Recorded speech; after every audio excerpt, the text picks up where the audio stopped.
Depuis maintenant 6 mois, je parcours les routes de l'ancienne frontière des Marches de Bretagne. 6 mois de découverte, de tournage, de rencontres et de montage.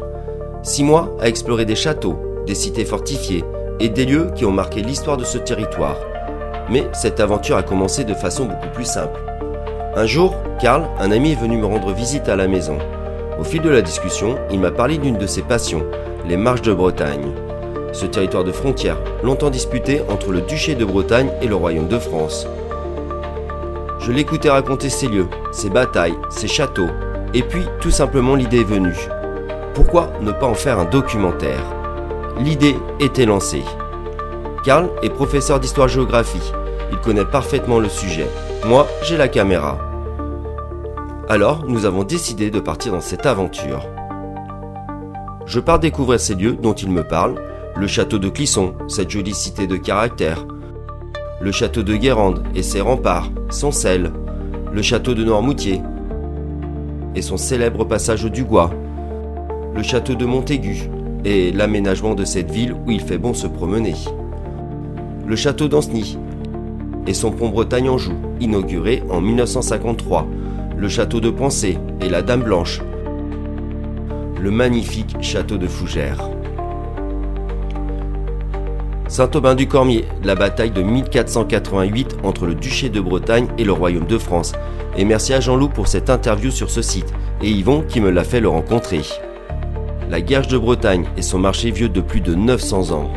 À chacune de ces étapes, je pars sur le terrain. Je découvre les lieux, je marche dans les ruelles, je longe les remparts, j'observe les paysages.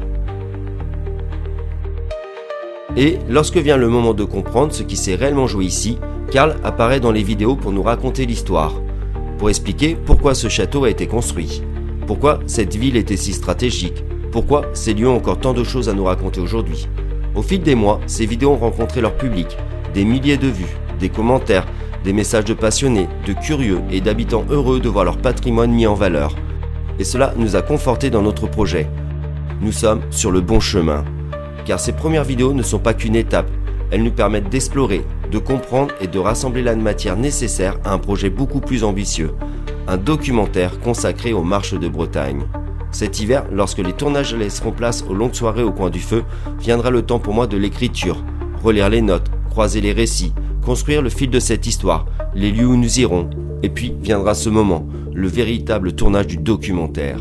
Mais avant cela, il me reste bien d'autres châteaux à visiter, à découvrir, Angers, Laval, Mayenne, et puis, plus loin encore, la destination finale, le Mont Saint-Michel.